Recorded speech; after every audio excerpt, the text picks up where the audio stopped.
Welcome students. आज हमारा study topic है diversity in the living world. आइए इसको पढ़ना शुरू करते हैं।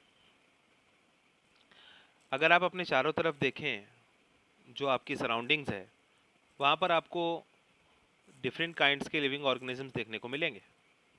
वाइड वैरायटी देखने को मिलेगी। चाहे आप अपने आसपास घरों में जो गमले लगे हुए हैं उनको देखें, या आसपास घूमने वाले इंसेक्ट्स, उन बर्ड्स को देखें, या आपके जो पेट एनिमल्स हैं जिन्हें आपने पाला हुआ है उनको देखें, या और आसपास गार्डन में अवेलेबल हैं। ऐसे बहुत सारे ऑर्गेनिजम्स हैं जिनको आप तब भी देख पा रहे होंगे अपनी आंखों से, लेकिन वो आपके प्रेजेंट जो आपके अराउंड, तो ऐसे ऑर्गेनिजम्स जो आपको दिखाई दे रहे हैं और ऐसे जो आपको नहीं दिखाई दे रहे हैं, वो सबके सब आसपास हैं।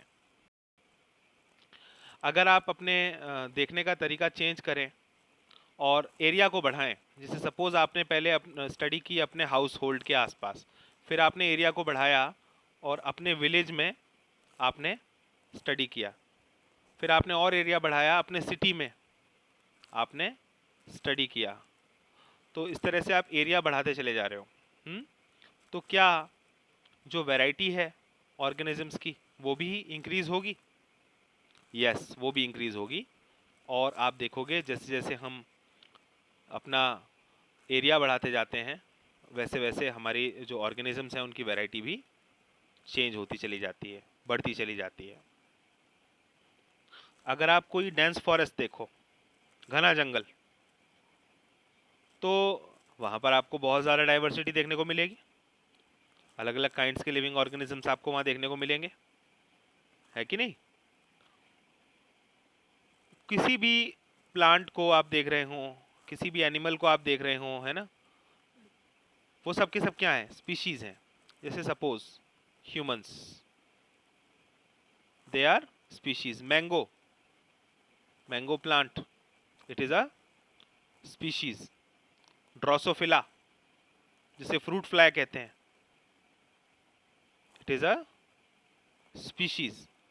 तो ये सब के सब स्पीशीज होते हैं जिसको हम देख रहे होते हैं। अगर हम ये देखें कि वर्ल्ड में टोटल ऑल ओवर कितनी स्पीशीज को हम जानते हैं, तो these are about 1.7 to 1.8 million, जिनको अभी तक डिस्क्राइब किया जा चुका है, जिनको हम जानते हैं। तो इन सारी स्पीशीज को ऑल टुगेदर अगर हम कंबाइन करें तो हम बोलेंगे बायोडाइवर्सिटी, और it is the number and type of organisms present on the earth. धरती पर अलग अलग प्रकार के जीव जंतु जो प्रेजेंट हैं, वो सबके सब मिलाकर के क्या कहलाते हैं? Biodiversity. Different kinds of organisms present on earth constitute the biodiversity of earth. We should remember here that as we explore new areas, even old ones, new organisms are continuously being identified. तो ऐसा नहीं है कि एक बार आपने एक area को explore कर लिया तो बस फाइनल हो गया, वहाँ की जितनी भी बायोडाइवर्सिटी है वो आपने फाइनली पता कर ली। ऐसा नहीं है। आज भी जिन एरियाज़ की स्टडी हम कर चुके हैं, वहाँ पर अच्छे तरीके से अगर स्टडी की जाए तो और बहुत सारी स्पीशीज़ हमको फाइंड आउट हम कर सकते हैं, उनको एक्सप्लोर कर सकते हैं। अब जैसा कि पहले बताया गया था, हमारे अर्थ पर लाखों प्लांट्स और एनिमल्स प्रेजेंट हैं। हाँ, हम अपने एरिया में जो आसपास हमारा लोकल एरिया है, वहाँ पर प्लांट्स और एनिमल्स को लोकल नेम्स से जानते हैं। जो लोकल भाषा में नाम लिए जाते हैं उनसे हम उनको बोलते हैं, उनको उनके बारे में बताते हैं एक दूसरे को। लेकिन ये जो लोकल नेम्स हैं, ये दुनिया भर में अगर आप एक जगह से दूसरी जगह जाते हैं तो बदलते रहते हैं। हर देश में अलग अलग नाम हो सकता है, इवन स्टेट्स में अलग अलग नाम होते हैं। तो अगर हम एक ग्लोबल लेवल पर देखें तो इससे कंफ्यूजन क्रिएट होता है। और अगर दो डिफरेंट जोन्स के साइंटिस्ट या दो दो डिफरेंट कंट्रीज के साइंटिस्ट किसी एक ऑर्गेनिज्म के बारे में अगर लोकल भाषा में बात करने लगे हैं तो वो दोनों समझा नहीं पाएंगे एक दूसरे को। तो ऐसे में आवश्यकता आती है एक ऐसा नाम दिया जाए जो वर्ल्ड वाइड एक ही हो, और उसको फिर हम बोलते हैं बाइनोमियल सिस्टम ऑफ नोमेनक्लेचर, जिसके बारे में हम आगे पढ़ेंगे। तो किसी भी ऑर्गेनिज्म का जो नामकरण है, नोमेनक्लेचर है, वो बहुत इंपॉर्टेंट है। और वो नोमेनक्लेचर जो है पूरी तरीके से स्टैंडर्डाइज्ड होना चाहिए, मतलब उसके रूल्स गाइडलाइंस बने हुए होने चाहिए कि कैसे आप नाम रखेंगे, और उसी नाम से उसको पूरी दुनिया में जाना चाहिए। A particular organism is known by the same name all over the world, and this process is called as nomenclature. तो ये समझ में आ रहा होगा आपके नोमेनक्लेचर क्या है। लेकिन नाम किसी का बताना कि ये है तभी संभव है जब उसको ठीक तरीके से डिस्क्राइब किया जाए। जब तक आप उसके फीचर्स की स्टडी नहीं करेंगे प्रॉपर वे में, आप उसका नाम नहीं बता पाएंगे, है ना। तो that is called as the identification. Identify करोगे तभी तो नाम बताओगे। तो identification is related to the nomenclature. तो ये दोनों चीज़ें आपने अभी समझा कि ये ज़रूरी हैं। हमारे जो बायोडाइवर्सिटी से रिलेटेड जो पॉइंट्स हैं उसमें ये दोनों आती हैं। In order to facilitate the study, यानी स्टडी को आसान बनाने के लिए जो साइंटिस्ट हैं उन्होंने कुछ प्रोसीजर्स बना रखे हैं कि साइंटिफिक नेम कैसे दिया जाए हर ऑर्गेनिज्म का। और ये प्रोसीजर्स पूरी दुनिया में फॉलो किए जाते हैं। जितने भी बायोलॉजिस्ट हैं वो सब इन प्रोसेसेस को फॉलो करते हैं। प्लांट्स के लिए जो प्रोसेस है, जो तरीका है, वो लिखा हुआ है international code for botanical nomenclature में। ICBN इसको शॉर्ट में बोलते हैं। तो ICBN में वो तरीका है, वो वेज बताए गए हैं कि आप जिन वेज से प्लांट्स के नेम को लिख सकते हैं या प्लांट्स के नेम को आप दे सकते हैं। तो प्लांट्स के आइडेंटिफिकेशन में हेल्प कौन करता है? ICBN। एनिमल्स के आइडेंटिफिकेशन में जो एनिमल टेक्सोनॉमिस्ट हैं वो यूज़ करते हैं ICZN का। तो ICBN और ICZN का नाम आपको ध्यान रखने की ज़रूरत है। तो दुनिया भर के जो साइंटिस्ट हैं वो इसका यूज़ करते हैं, और जो भी रूल्स इसमें लिखे हुए हैं और नेमिंग रिलेटेड जो भी टास्क हैं वो सब यहाँ से आते हैं। साइंटिफिक नेम से फ़ायदा क्या होता है? साइंटिफिक नेम से ये फ़ायदा होता है कि किसी भी ऑर्गेनिज्म का कोई एक ही नाम होता है, और जगह चेंज होने पर या लोगों के चेंज होने पर, भाषा के चेंज होने पर, लैंग्वेज के चेंज होने पर कोई फ़र्क नहीं पड़ता। और इस बात का भी एक श्योरिटी हो जाती है कि वह नाम जो है, जो साइंटिफिक नेम दिया गया है किसी को, वह कहीं और किसी और ऑर्गेनिज्म के लिए इस्तेमाल नहीं हो रहा है। Biologists follow universally accepted principles to provide scientific names to known organisms. हर एक नाम में दो कंपोनेंट होते हैं, जेनेरिक नेम और स्पेसिफिक इपिथेट। जैसे मैंजीफेरा इंडिका, ये मैंगो का साइंटिफिक नेम है। इसमें ये जो पहला वर्ड है that is the generic name, और ये दूसरा वर्ड जो है that is the specific epithet. इसलिए अब आपने यहाँ देखा दो वर्ड्स थे, तो इसलिए इसको बाइनोमियल नोमेनक्लेचर कहते हैं। It has two components, first is the generic name and second one is the specific epithet.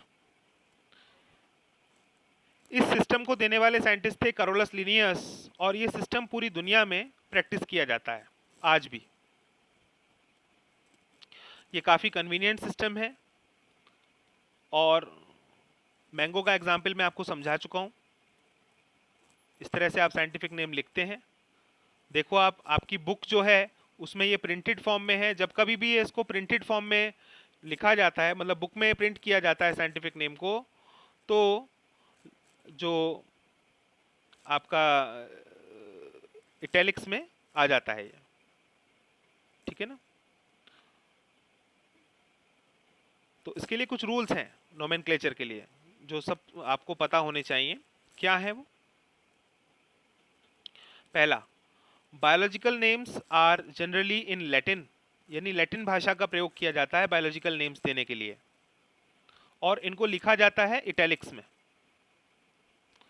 कोई भी नाम हो उसको लैटिनाइज जरूर किया जाता है, बिकॉज ये माना जाता है कि जो लैटिन लैंग्वेज है इट इज़ डेड, और अब ये लैटिन लैंग्वेज जो है, अब इसमें कोई नया जो चेंज है वो नहीं होगा आने वाले समय में, और ये डेड है, इसका मतलब ये कि इस लैंग्वेज का इस्तेमाल दुनिया में अभी नहीं होता। ये लैंग्वेज पुराने समय में यूज़ होती थी, और इसलिए अगर इसके वर्ड्स का इस्तेमाल किया जाए तो कोई आने वाले समय में कोई बदलाव नहीं होगा उन नेम्स में या उनके मीनिंग में। तो इसीलिए लैटिन भाषा का प्रयोग किया जाता है। जो पहला नाम होता है, पहला वर्ड होता है, फर्स्ट वर्ड, वो क्या बताता है? जीनस को। और जो सेकंड कंपोनेंट है, सेकंड वर्ड है, वो बताता है स्पेसिफिक एपिथेट को, यानी जो स्पीशीज नेम है उसको डिनोट करता है। Both the words in a biological name when hand written are separately underlined. जब देखिए आप अपनी कॉपी पर या बोर्ड पर कभी लिखेंगे इन नामों को, तो इनको अंडरलाइन अलग अलग आपको करना है, सेपरेटली अंडरलाइन करना है, ऐसे अलग अलग अंडरलाइन करना है। जैसे आपने लिखा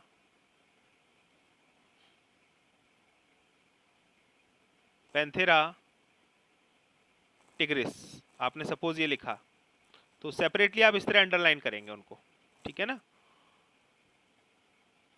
और अगर आप इनको प्रिंट करते हैं तो इटैलिक्स में प्रिंट करेंगे, जैसे कि यहाँ पर आप देख पा रहे हैं, ठीक है ना। याद रखना पड़ेगा आपको कि जो फर्स्ट लेटर है जेनेरिक नेम का, फर्स्ट लेटर वो हमेशा कैपिटल होगा, और स्पीशीज नेम का आपको कभी कैपिटल नहीं रखना है, यानी हमेशा स्मॉल रखना है। ये सारे आपको नियम ध्यान रखने होते हैं नॉर्मली अपने जीवन में, जिससे कि हम साइंटिफिक नेम को लिखते हैं।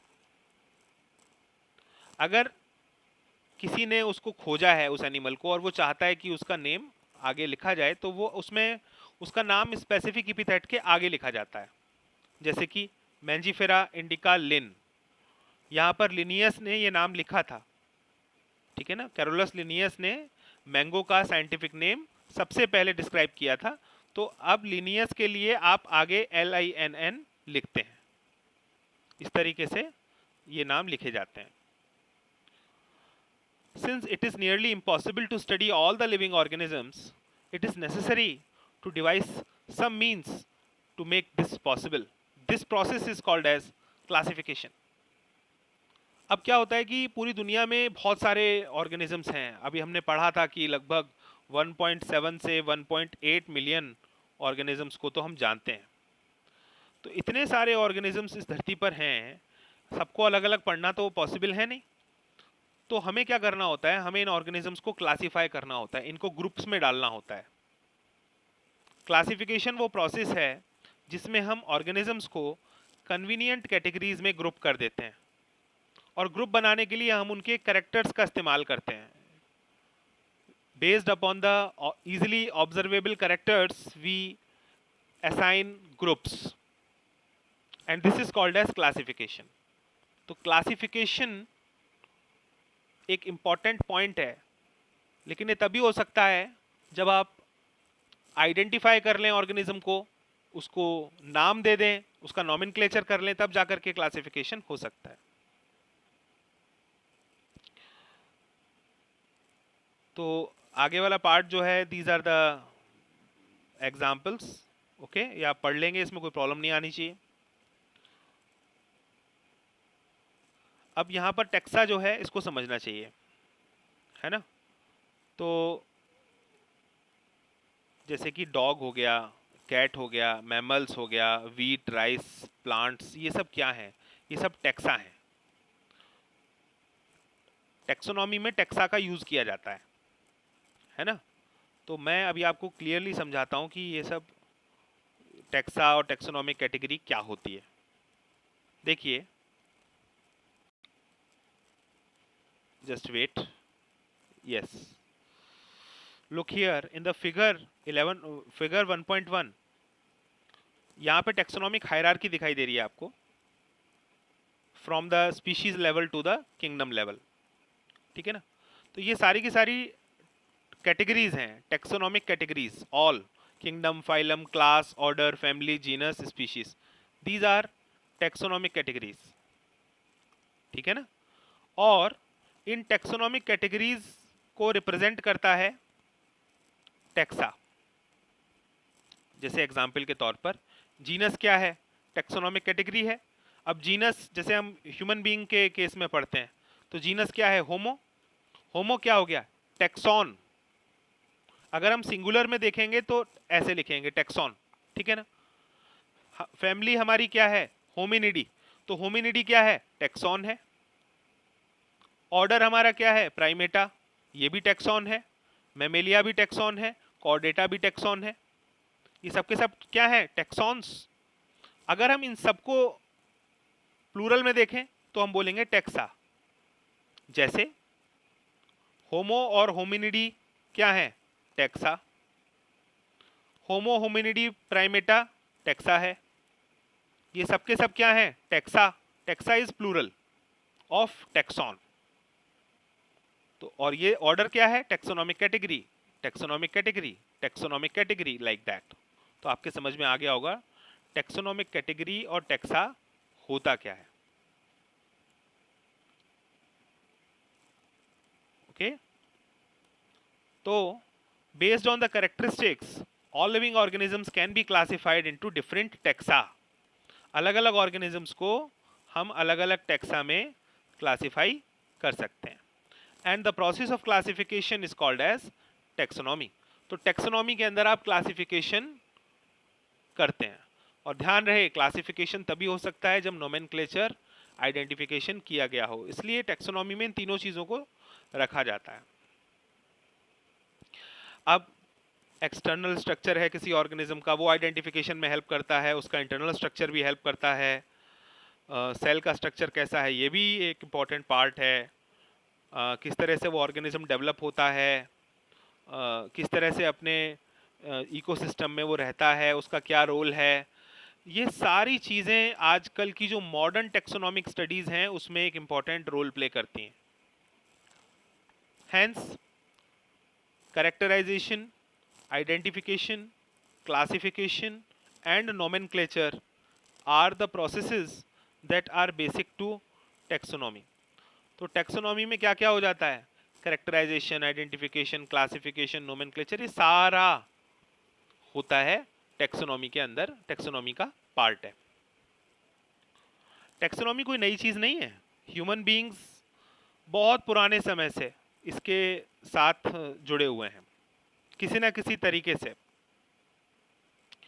पुराने समय में अर्ली डेज में ह्यूमन बीइंग्स को सोर्स की तलाश होती थी, फूड सोर्स की, क्लोथिंग की, शेल्टर की। तब से हम क्लासिफिकेशन करते आए हैं और एनिमल्स को यूज के बेसिस पर, डोमेस्टिक एनिमल्स, वाइल्ड एनिमल्स के बेसिस पर हम क्लासिफाई करते थे पहले। तो ग्रुप्स बनाते आए हैं हम ऑर्गेनिजम्स के। ह्यूमन बीइंग्स पुराने समय से ना केवल ऑर्गेनिजम्स और उनकी डाइवर्सिटी की जानकारी करते आए हैं, पर वो उनके रिलेशनशिप्स की स्टडी भी करते आए हैं कि देखो अलग अलग काइंड्स के ऑर्गेनिजम्स इस धरती पर हैं। हाँ, हमें उन्हें पहचानना है, वो बात है, हमें उनकी टेक्सोनॉमी रिलेटेड स्टडीज़ करनी है, ये बात सच है, लेकिन हमें इनके आपस में क्या रिलेशनशिप है इसकी भी स्टडी करनी ज़रूरी होती है। तो वो ब्रांच साइंस की जिसमें हम टेक्सोनॉमिक स्टडीज़ भी करते हैं और साथ साथ में एनिमल्स का जो रिलेशन है उसकी स्टडी भी करते हैं, उसे बोलते हैं सिस्टमैटिक्स। सिस्टमैटिक्स जो वर्ड है इसको लैटिन वर्ड से लाया गया है जिसका मतलब है सिस्टेमा। इसका मतलब होता है सिस्टमिक अरेंजमेंट ऑफ ऑर्गेनिजम्स। तो जब भी सिस्टमैटिक्स की बात होगी तो सिस्टमैटिक्स को आप टेक्सोनॉमी से एक लेवल आगे रखेंगे।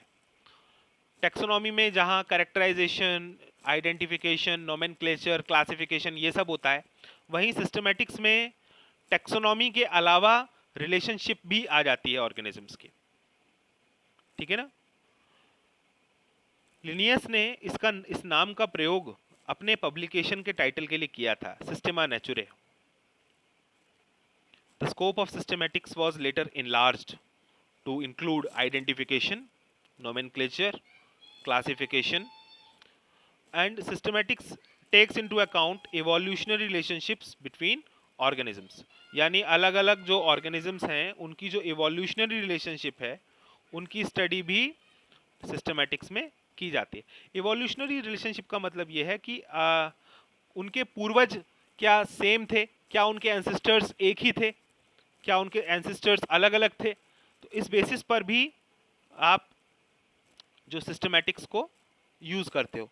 Evolutionary relationship, their role in the ecosystem, okay, ये सब चीजें भी इसमें आ जाती हैं। तो मैंने आपसे पहले भी बताया था, it is one step ahead. जो सिस्टमैटिक्स है वो एक स्टेप आगे है टेक्सोनॉमी से।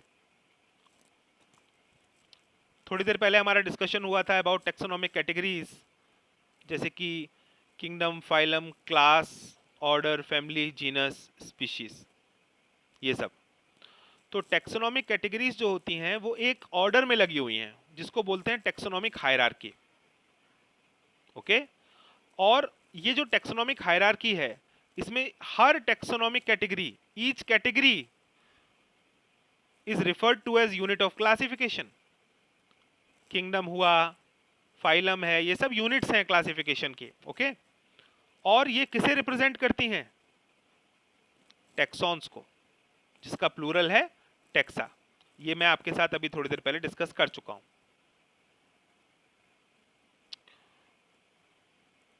एक एग्जाम्पल ले लेते हैं।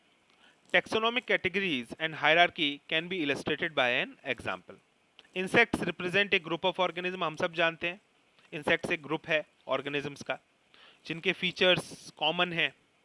जैसे कि इंसेक्ट्स के पास 3 पेयर होते हैं जॉइंटेड लेग्स के, उनके जो लेग्स हैं वो जॉइंटेड होते हैं, वो 3 pair of jointed legs they have.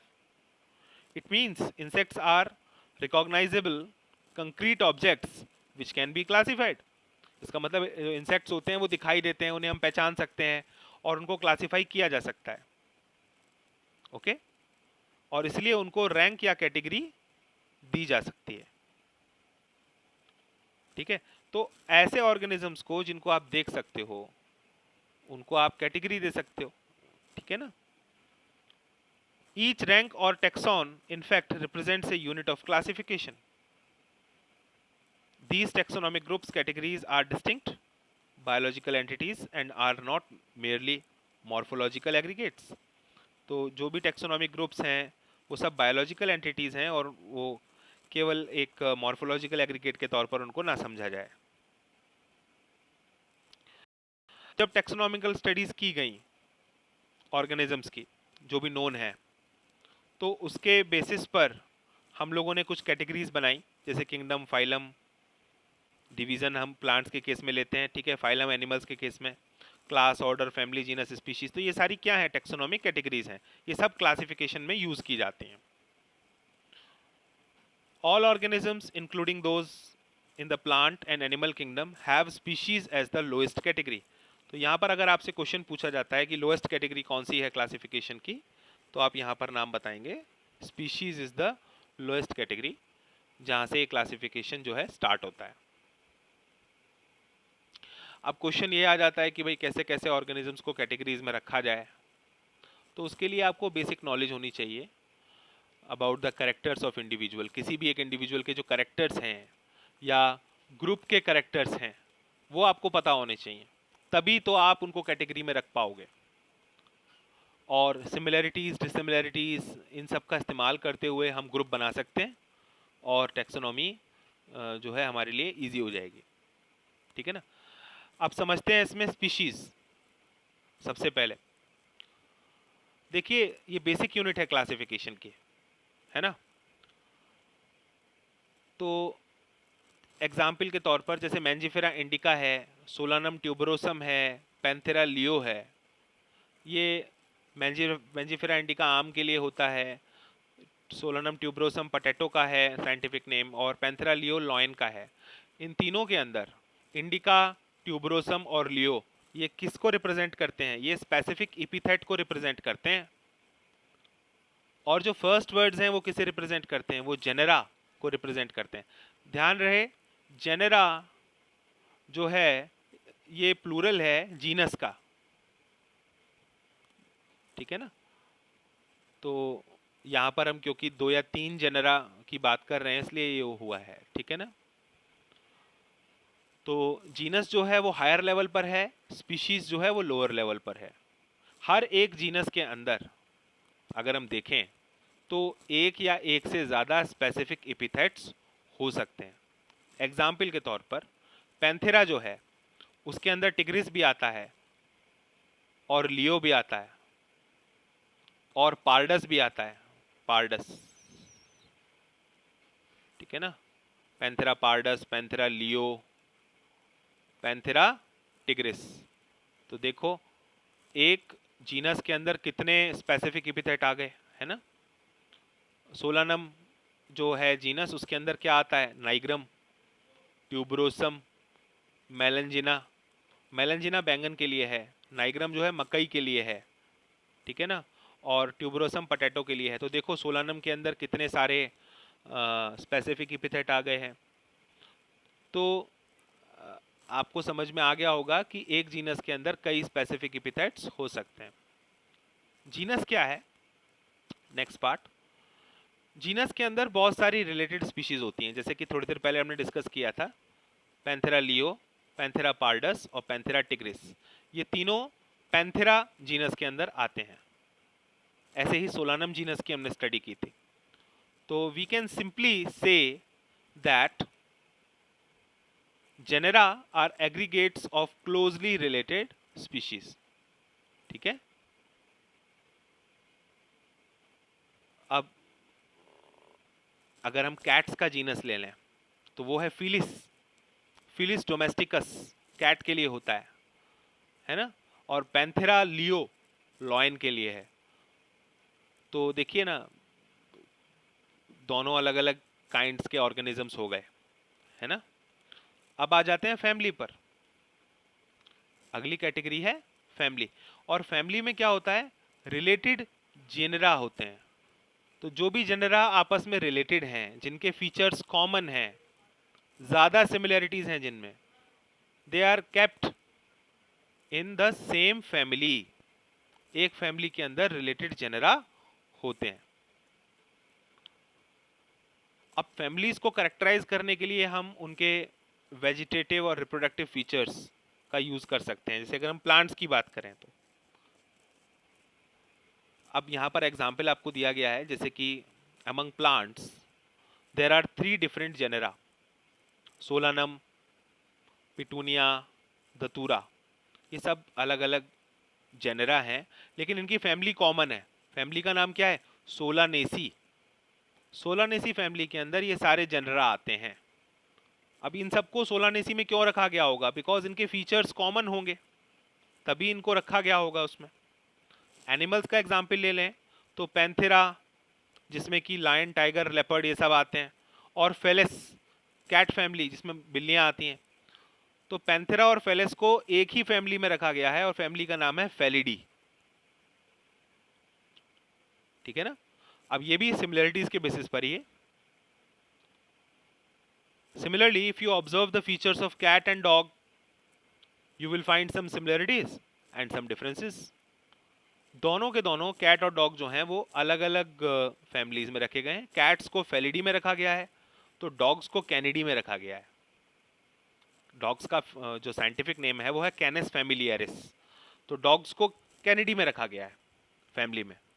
तो अगर क्वेश्चन बनता है फैमिली क्या है, तो फैमिली का आपको सिंपल बताना है कि it is a group of related genera, और फिर आपको कुछ एग्जाम्पल दे देने हैं। आप चाहे प्लांट का दे दें, चाहे आप एनिमल का दे दें। अब आ जाते हैं ऑर्डर पर। आपने पहले देखा था कि जैसे कि स्पीशीज़ है, जीनस है और फैमिलीज़ हैं, इनको कैसे बनाया गया। इनको बनाने के लिए कुछ सिमिलर कैरेक्टर्स का यूज़ किया गया था और उसके बेसिस पर ही हमने ग्रुप बनाए थे, है ना। ठीक उसी प्रकार से ऑर्डर को भी हम बना सकते हैं। Order and other higher taxonomic categories are identified based on the aggregate of characters. अब ऑर्डर जो है वो हायर कैटेगरी है फैमिली से, तो उसमें क्या होगा, इसमें रिलेटेड फैमिलीज होंगी। वो फैमिलीज जिनके कैरेक्टर्स कॉमन हैं वो सब की सब किस में आ जाएंगी, ऑर्डर में, कॉमन ऑर्डर के अंदर आ जाएंगे। जैसे प्लांट फैमिलीज हैं कॉन्वोल्वुलेसी, सोलानेसी, वो ऑर्डर पोलिमोनियल्स के अंदर रखी जाती हैं। और इसके लिए फ्लोरल कैरेक्टर्स का इस्तेमाल किया जाता है। फ्लोरल कैरेक्टर्स का मतलब जो प्लांट कैरेक्टर्स हैं वो सब उसके अंदर यूज़ किए जाते हैं। ऐसे ही अगर एनिमल्स का एग्जाम्पल लेते हैं तो कार्निवोरा जो ऑर्डर है उसके अंदर कौन कौन सी फैमिली आ जाती हैं? फेलिडी और कैनिडी। आपको पता ही है फेलिडी में कौन आ जाता है? फेलिडी में कैट्स आ जाती हैं, लायन और ये सब आ जाते हैं। और जो सॉरी फेलिडी जो है इसमें ये सब आ जाते हैं। और कैनिडी में कौन आ जाता है? कैनिडी में आ जाता है डॉग, है ना। तो ये दोनों के दोनों जो हैं फैमिलीज किस ऑर्डर में आते हैं? कार्निवोरा। क्लास को कैसे आप कहेंगे? Class is a category which include related orders. जो ऑर्डर्स आपस में रिलेटेड हैं वो सब एक क्लास में रखे जा सकते हैं। जैसे कि order Primata comprising monkey, gorilla, gibbon is placed in class Mammalia along with order Carnivora that includes animals like tiger, cat, dog। ठीक है ना। तो जो क्लास मैमेलिया है, क्लास मैमेलिया के अंदर आपको प्राइमेट्स भी मिलेंगे, ऑर्डर प्राइमेटा वाले, जिसके अंदर मंकी, गोरिल्ला, गिबन ये सब आते हैं। और आपको कार्निवोरा ऑर्डर वाले भी मिलेंगे जिसके अंदर टाइगर, कैट, डॉग ये सब आ जाते हैं, है कि नहीं। तो क्लास तो एक बहुत बड़ा ग्रुप हो गया, ठीक है ना। Next is the phylum. तो फाइलम एक और बड़ी कैटेगरी है, नेक्स्ट हायर कैटेगरी। ओके, तो वो क्लासेस जो कि कॉमन कैरेक्टर्स शो करती हैं उन सबको आप एक फाइलम के अंदर रख सकते हो।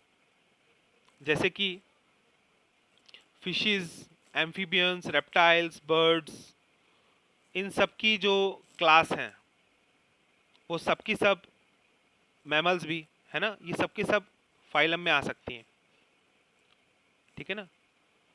तो आपने पढ़ा होगा फाइलम कॉर्डेटा के बारे में पहले 9th क्लास में। तो फाइलम कॉर्डेटा के अंदर ये सब आ जाते हैं। प्लांट्स में भी ऐसे किया जा सकता है, ठीक है ना। बस प्लांट्स में याद रखिएगा फाइलम की जगह डिवीजन का यूज होता है। लास्ट और सबसे बड़ी कैटेगरी हो गई हमारी किंगडम। जितने भी एनिमल्स हैं अलग अलग फाइलम वाले या प्लांट्स जो अलग अलग डिवीजन में हैं वो सबके सब किंगडम में आ जाते हैं। जैसे एनिमल्स आ जाते हैं किंगडम एनिमेलिया में और प्लांट्स आ जाते हैं किंगडम प्लांटी में। तो एक बहुत बड़ा ग्रुप हो गया ये, है ना। तो मैंने आपसे थोड़ी देर पहले डिस्कस भी किया था कि टेक्सोनोमिक हायरार्की क्या है। टेक्सोनोमिक हायरार्की में टेक्सोनोमिक कैटेगरीज जो होती हैं वो असेंडिंग ऑर्डर में रखी जाती हैं और ये फिगर 1.1 में आपको दिखाई दे रहा है।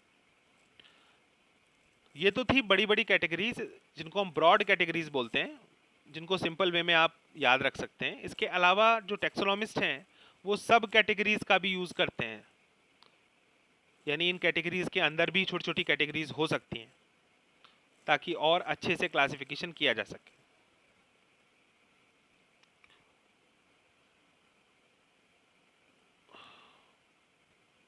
तो यहाँ पर एक इंपॉर्टेंट पॉइंट आप पढ़ लेते हैं हम लोग। As we go higher from species to the kingdom, जैसे जैसे आप नीचे से ऊपर की तरफ जाते हो टेक्सोनोमिक हायरार्की में, the number of common characteristics goes on decreasing. बस जैसे जैसे हम स्पीशीज लेवल से किंगडम लेवल की तरफ जाते हैं जो कॉमन कैरेक्टरिस्टिक्स हैं ऑर्गेनिजम्स के बीच में वो लगातार कम होती चली जाती हैं। मतलब ये कि अगर हम सपोज स्पीशीज लेवल पर स्टडी करते हैं तो जैसे ह्यूमन बींग्स हैं स्पीशीज लेवल पर, तो ह्यूमन बींग्स की जो कॉमन कैरेक्टरिस्टिक्स हैं सभी ह्यूमन बींग्स की तो बहुत सारी हैं आपस में देखा जाए तो।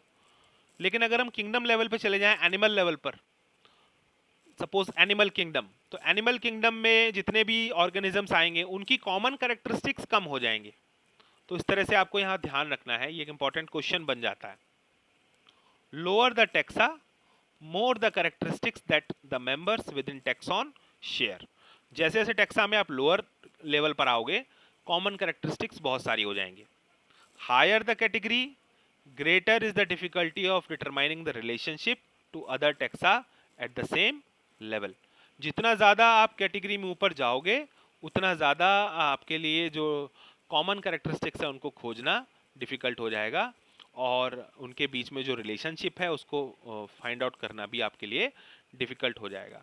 इसीलिए कॉम्प्लेक्सिटी एक तरीके से बढ़ जाएगी जैसे जैसे हम हायर लेवल पे जाएंगे।